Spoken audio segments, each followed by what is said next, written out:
Assalamualaikum warahmatullahi wabarakatuh. Jumpa kembali dengan Pak Guru Walan.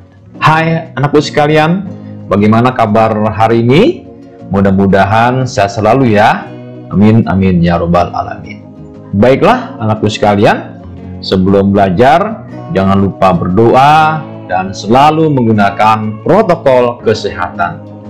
Anakku sekalian, hari ini Pak Guru akan meneruskan pembelajaran berikutnya, yaitu pembelajaran 3 subtema 2 tema 8 lingkungan sahabat kita. Materi hari ini yang pertama adalah mengidentifikasi jenis usaha perseorangan. Yang kedua, mendiskusikan peristiwa penting dalam teks non-fiksi.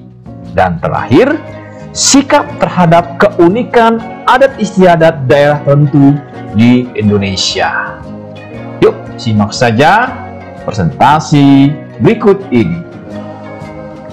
Kita awali dengan muatan ilmu pengetahuan sosial KD 33 dan KD 43. Mengidentifikasi jenis usaha perseorangan. Usaha ekonomi yang dikelola perseorangan biasanya memiliki modal terbatas, sehingga jenis barang yang dihasilkan pun juga terbatas. Akan tetapi, keuntungan yang diperoleh dari usaha tersebut dapat dinikmati sendiri oleh pemilik.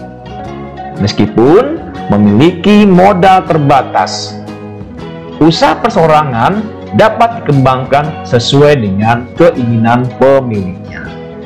Nah, itulah ciri-ciri daripada jenis usaha perseorangan.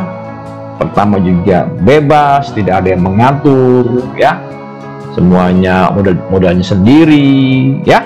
Kemudian kita bisa bebas mengelolanya, gitu, ya. Itulah keuntungan atau ciri-ciri dari jenis usaha perorangan. Contoh usaha perseorangan antara lain sebagai berikut. Yang pertama apa?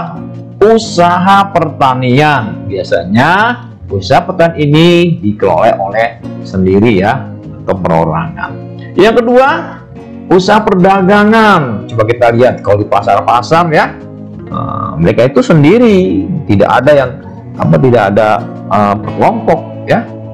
Pedagang sayur, pedagang ayam ya, semuanya dilakukan secara sendiri. Yang berikutnya adalah usaha jasa sepeda motor. Biasanya dimiliki oleh perseorangan ya, sendiri ya. Yang terakhir adalah industri perseorangan.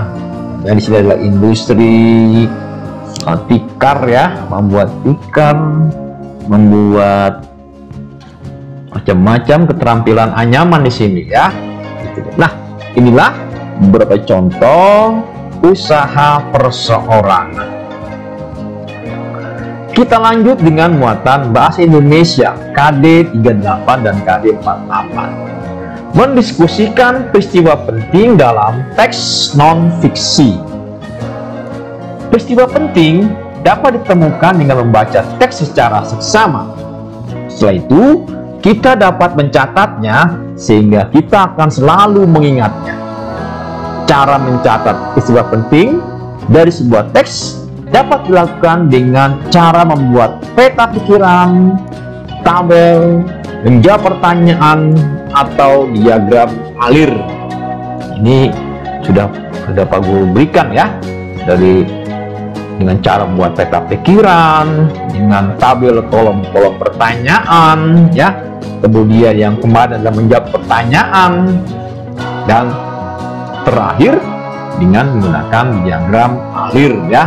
Itulah cara mendiskusikan peristiwa penting dalam teks non-fiksi. Yang terakhir yaitu muatan PPKN KD 33 dan KD 43. Sikap terhadap keunikan adat istiadat daerah tertentu di Indonesia.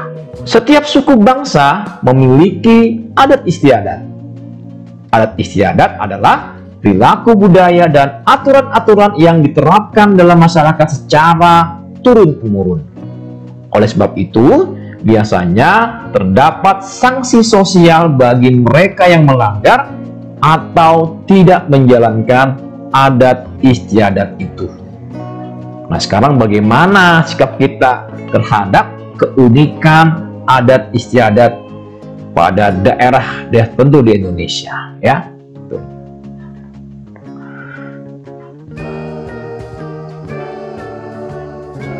Adat istiadat mengandung nilai-nilai luhur yang berasal dari nenek moyang sehingga menjadi pedoman dalam kehidupan sehari-hari bagi masyarakatnya. Kita harus menghargai adat istiadat tiap daerah dimanapun kita berada. Hal itu dapat dilakukan dengan cara-cara berikut. Yang pertama, mempelajari adat istiadat daerah yang akan kita kunjungi. Yang kedua, mematuhi aturan dalam adat istiadat di tiap daerah. Yang terakhir, tidak melakukan hal-hal yang dilarang dalam adat istiadat daerah tertentu. Nah, inilah cara-cara bagaimana kita bersikap terhadap adat istiadat yang berbeda dengan adat istiadat kita, ya. Nah, sekarang evaluasinya, apa saja keunikan desa-desa pada bacaan Desa Unik di Bali? Sumber bukunya tema 8 halaman 71 hingga 72. Kurikulum 13 edisi revisi 2017. Yang kedua, adakah keunikan dari daerah tempat tinggalmu? Apa sajakah itu? Yang ketiga, bagaimana sikapmu atas perbedaan budaya dan adat istiadat daerahmu dengan daerah lain? Nah, seperti biasa, jawablah pertanyaan ini, kemudian kirim di Google Classroom. Baiklah, itu saja dari Pak Guru Walan. Dari Pak Guru Walan cukup sekian. Assalamualaikum warahmatullahi wabarakatuh. Semangat pagi!